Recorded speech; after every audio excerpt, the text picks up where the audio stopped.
నా కోసం 4 కాన్సెప్ట్లో భాగంగా ఈరోజు వేపాకు జ్యూస్ గురించి తెలుసుకుందాం. ముందుగా ఒక గుప్పెడు వేపాకులను తీసుకుని శుభ్రంగా కడిగి మిక్సీ జార్లో వేసి జ్యూస్ జార్లో వేసి ఆ వేపాకులను మనం మెత్తగా గ్రైండ్ చేసుకోవాలి.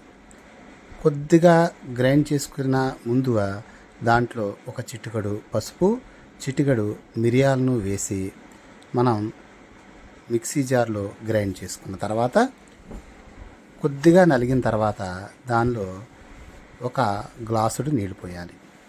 నీళ్లు పోసి మనం దాన్ని మరొక్కసారి మిక్సీ జార్లో వేసి గ్రైండ్ చేసిన తర్వాత మరి కాస్త గ్లాసుడు అంటే మొత్తం ఒక లోటాడు నీళ్ళకి మనం దాంట్లో పోసి మిక్సీలో బాగా గ్రైండ్ చేసినప్పుడు మనకి వేపాకులో ఉన్నటువంటి ఔషధ గుణాలన్నీ కూడా నీటిలోకి వచ్చేస్తాయి.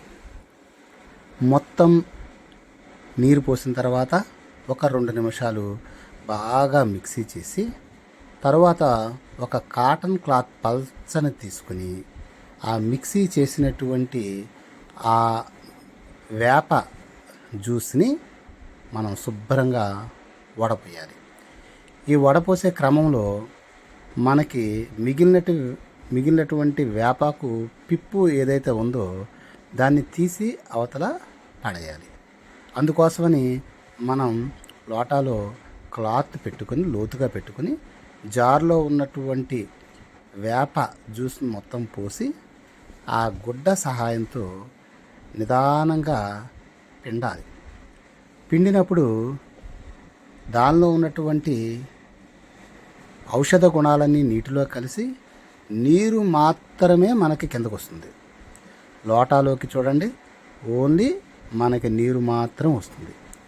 మనం ఆ నీటిని మాత్రమే సేకరించాలి.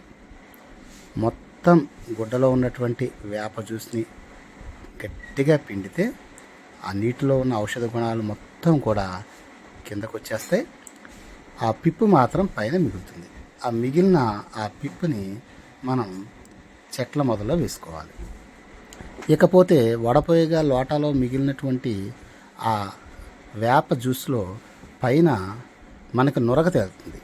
ఆ నురగ మొత్తాన్ని కూడా స్పూన్ సహాయంతో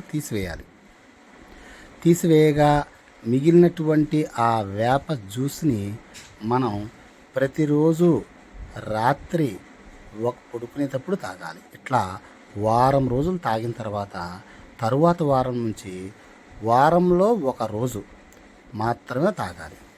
ఇలా తయారైనటువంటి వేప జ్యూస్ని ఒక గ్లాసులో తీసుకుని వారంలో ఒక రోజుని తప్పనిసరిగా. ఈ వీడియో కనుక మీకు నచ్చినట్టయితే please like, share and subscribe. ఆరోగ్య అభిలాషుల కోసం మరిన్ని వీడియోలు త్వరలో మీకోసం.